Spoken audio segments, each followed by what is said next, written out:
Hello students, हम लोग chapter the Gupta empire के बारे में पढ़ रहे थे। ये मैंने आपको पूरा चैप्टर समझा दिया था अपनी प्रीवियस वीडियोस में, और इसके शॉर्ट क्वेश्चन आंसर्स भी आपको समझा दिए थे। इस वीडियो में हम इसके लॉन्ग क्वेश्चन आंसर्स जो है वो करेंगे। इसमें सबसे पहले क्वेश्चन नंबर 1 है, what was the political condition of India after the decline of the Kushanas and Satavahanas. कि कुशान्स और सातवाहन के डिक्लाइन के बाद भारत की पॉलिटिकल कंडीशन क्या थी। तो भारत जो है बहुत छोटे छोटे किंगडम्स में डिवाइड हो चुका था। चारों तरफ जो है पॉलिटिकली बहुत ज़्यादा प्रॉब्लम क्रिएट हो रही थी और इनस्टेबिलिटी थी। क्वेश्चन नंबर 2 है आपका, how did Chandragupta Vikramaditya strengthen his power and position through matrimonial alliances and war. कि जो चंद्रगुप्त विक्रमादित्य है वो किस तरीके से अपनी पावर और पोजीशन को स्ट्रांग बनाता है, मैट्रिमोनियल अलायंसेस के थ्रू और वॉर के थ्रू। दोनों के बारे में आपको अलग अलग बताना है। तो सबसे पहले है आपका मैट्रिमोनियल अलायंसेस। जैसे कि मैंने आपको बताया था कि चंद्रगुप्त विक्रमादित्य जो है अपनी पोजीशन शादी के संबंध स्थापित करके जो है स्ट्रॉन्ग करता है। जैसे कि वो नागा रूलर जो उस वक्त के पावरफुल रूलर थे उनकी बेटी से शादी कर लेता है। अपनी बेटी की शादी जो है वो वाकटाका रूलर जो डेक्कन में थे उनसे करवा देता है। तो इन दोनों के साथ पारिवारिक संबंध बनने की वजह से, मैट्रिमोनियल संबंध बनने की वजह से जब वो अपने कैंपेन शाकास के अगेंस्ट लेके जाता है तो ये दोनों उसकी बहुत ज़्यादा मदद करते हैं। नेक्स्ट है कि वॉर के ज़रिए वो कैसे करता है कि वो लड़ाइयाँ लड़ता है, अपनी पावर जो है वो दूर दूर तक फैला देता है। वेस्टर्न बाउंड्रीज जो है शाका रूलर को हराकर वो वेस्टर्न बाउंड्रीज के ऊपर तक अपना एम्पायर जो है वो फैला देता है। और ये विक्ट्री उसकी बहुत ज़्यादा इंपॉर्टेंट होती है क्योंकि इससे जो है गुप्ता का जो रूल है वो तीनों ग्रेट सी पोर्ट्स के ऊपर हो जाता है, जिससे उनका ट्रेड जो है वो ओवरसीज़ भी बहुत ज़्यादा अच्छा रहता है और उनकी इकोनॉमिक ग्रोथ भी बहुत ज़्यादा अच्छी हो जाती है। नेक्स्ट क्वेश्चन है आपका क्वेश्चन नंबर 3, आपका एस्ट्रोनॉमी एंड मैथमेटिक्स। इसको आपको एक्सप्लेन करना है।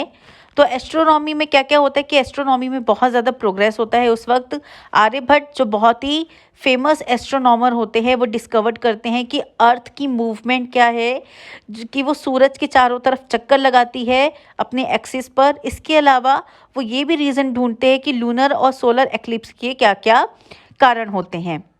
मैथमेटिक्स में उस समय ज़ीरो की डिस्कवरी होती है और डेसिमल सिस्टम जो है वो डिस्कवर होता है गुप्ता पीरियड में, जो एक बहुत ही इम्पॉर्टेंट डिस्कवरी है क्योंकि उसके बाद ही मैथमेटिक्स के अंदर हम पूरे वर्ल्ड वाइड जो है ग्रोथ होते हुए देखते हैं। नेक्स्ट क्वेश्चन है क्वेश्चन नंबर 5 कि गुप्ता पीरियड के दौरान जो है हमें ये बताना है कि जो मेटलर्जी थी, साइंस ऑफ मेटलर्जी, वो कितनी हाईली एडवांस थी और जो एजुकेशन था वो भी कैसा था। तो सबसे पहले है मेटलर्जी। अगर हम उस समय की पिलर्स की बात करें जो महरौली में है, आयरन पिलर, वो अपने आप में एक रिमार्केबल एग्जाम्पल है क्योंकि वो 4th सेंचुरी CE में बनाया गया था। लेकिन इतनी सेंचुरीज बीतने के बाद भी उसमें अभी तक जंग जो है वो नहीं लगी है। जो बुद्धा की कॉपर स्टैचू की जो मूर्ति है या फिर जो गोल्ड कॉइन्स मिले हैं वो भी उस वक्त के मेटल्स के हाई लेवल ब्रिलियंस के बारे में बताते हैं। नेक्स्ट है एजुकेशन। एजुकेशन में हम देखते हैं कि गुप्तास ने जो है एजुकेशन और लर्निंग को लेके बहुत ज़्यादा एनकरेज किया। वो ग्रांट्स दिया करते थे एजुकेशनल इंस्टीट्यूट्स को। सबसे ज़्यादा जो अगर हम देखें सबसे ज़्यादा कंट्रीब्यूशन अगर दिखता है तो वो नालंदा यूनिवर्सिटी का दिखता है, जो बहुत फेमस रही। हर्षा जो थे, हर्षवर्धन जिनको हम कहते हैं, 17th सेंचुरी CE में वो राजा थे, उनके दौरान नालंदा यूनिवर्सिटी वो बुद्धिस्ट लर्निंग का एक सेंटर थी। इसमें मेडिसिन, एस्ट्रोनॉमी, ग्रामर, फिलॉसफी, वैदिक लिटरेचर जैसे इंपॉर्टेंट सब्जेक्ट्स जो है पढ़ाए जाते थे। अब नेक्स्ट है आपका पिक्चर स्टडी। इसमें आपको एक पिक्चर दी हुई है, ये आपको बताना है कि कौन सी एंशिएंट यूनिवर्सिटी की ये रूइंस हैं। तो ये पिक्चर है नालंदा यूनिवर्सिटी की। आइडेंटिफाई द यूनिवर्सिटी, ये नालंदा यूनिवर्सिटी की है। नेक्स्ट क्वेश्चन है, mention the subjects taught in this university, कि इस यूनिवर्सिटी में कौन कौन से सब्जेक्ट्स पढ़ाए जाते हैं। तो मेडिसिन, एस्ट्रोनॉमी, ग्रामर, फिलॉसफी, वैदिक लिटरेचर जो है वो नालंदा यूनिवर्सिटी में पढ़ाए जाते हैं। कौन सी डायनेस्टी के दौरान ये यूनिवर्सिटी इस्टेब्लिश की गई थी? गुप्ता डायनेस्टी के दौरान ये यूनिवर्सिटी इस्टेब्लिश की गई थी। नेक्स्ट क्वेश्चन है, what contributions did this dynasty make in the field of astronomy, metallurgy and literature.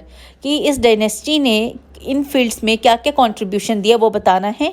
Astronomy, metallurgy और लिटरेचर में एस्ट्रोनॉमी और मेटलर्जी मैंने अभी आपको बताया है। एस्ट्रोनॉमी आंसर नंबर 4 में के फर्स्ट पार्ट में है और मेटलर्जी जो है वो आंसर नंबर 5 के फर्स्ट पार्ट में है।